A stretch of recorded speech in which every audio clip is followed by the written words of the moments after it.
เจ้าเนาะข้าพเจ้าจะมาเช็คเบิงเนาะหลังจาก3 เดือนผ่านไปในการลงทุนบิตคอยเนาะและก็หลายโตเลยตอนนี้ถือซะนะโมเป็นอีกบัญชีหนึ่งที่จะมาโชว์ให้กับบรรดาทานเบิงเนาะลองพิจารณากันตอนนี้คอยมีงบประมาณเนาะแมน600 กว่าเหรียญอันนี้แบบโชว์ให้เห็นแบบเรียวๆเลยเนาะเป็นบัญชีอีกแอคเคาท์หนึ่งที่ค่อยหากะถือเนาะในภายใน3 เดือนไว้ง่ายซะตอนนี้มีงบประมาณอยู่600 กว่าเหรียญสำหรับแอคเคาท์ตัวนี้ก็มีหลายตัวถือในปัจจุบันเนาะบัดนี้เฮามาเบิ่งสมมุติว่าค่อยจะพามาเบิ่งตัวบิตคอยนี้เนาะบิตคอยนี้โอเคตอนนี้มีมูลค่าอยู่ประมาณ365 เหรียญเนาะในราคาที่คอยซื้อตอนนั้นละแมน83,000เนาะซึ่งในปัจจุบันราคาอยู่ที่1,4,700เนาะโดยประมาณ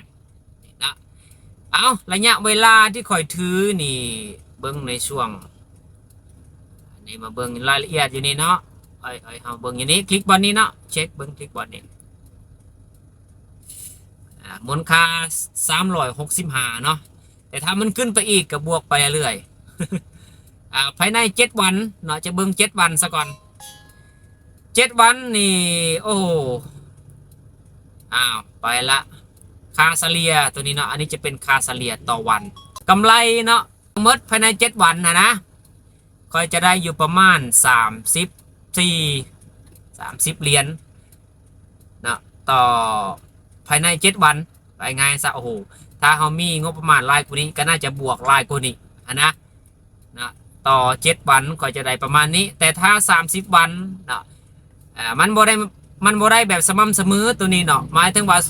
มือใดที่มันขึ้นหลายๆจังสี่เฮาก็จะบวกภายใน7 วันเนี่ยค่อยจะได้อยู่67 เหรียญเนาะ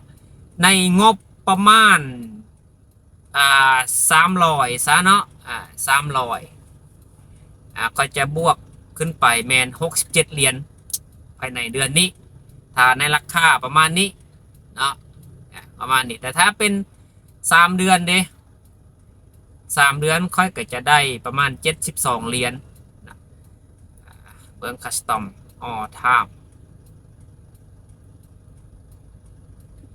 มันก็จะได้ประมาณนี้เนาะเพราะว่า5กาซื้อในช่วงนี่เดือน3เนาะเดือน3เดือน4เดือน5ในปัจจุบัน3 เดือนเนาะหมายความว่าคอยถือบิตคอยนี่3 เดือนเนาะ3 เดือนนี่จะได้อยู่ที่70 เหรียญเนาะในมูลค่าของคอยละแมน300เนาะโดยประมาณเนาะ300โดยประมาณอันนี้คือกำไรเนาะแต่ถ้าในกรณีที่ค่อยถือสมมติว่า1,000 เหรียญ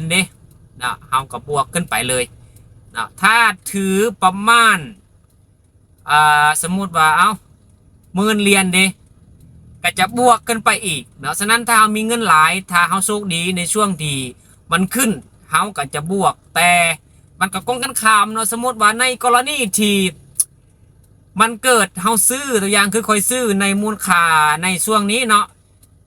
83นี่คอยจะซื้ออยู่ประมาณ300เนาะ300 เหรียญจังสีเนาะแต่ถ้าหลังจากนั้นเนาะก็คือมันเคยลงมา70หมายถึงว่าเฮาก็ติดลบแบนบลา ติดลบแต่ถ้าในกรณีที่ว่าเฮาศึกษาดีๆเฮาซื้อ83เนาะในช่วงที่มันลง70 76 75เฮาก็ซื้อเพิ่มจังซี่ก็เป็นโอกาสของเฮาเนาะฉะนั้นแหละเฮาซื้อในช่วง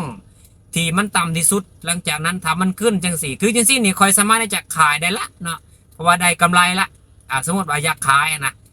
ก็ได้กำไรประมาณนี้ก็สามารถที่จะขายได้เลยนะอันนี้คือบิตคอยหรือคริปโตเคอเรนซีประมาณนี้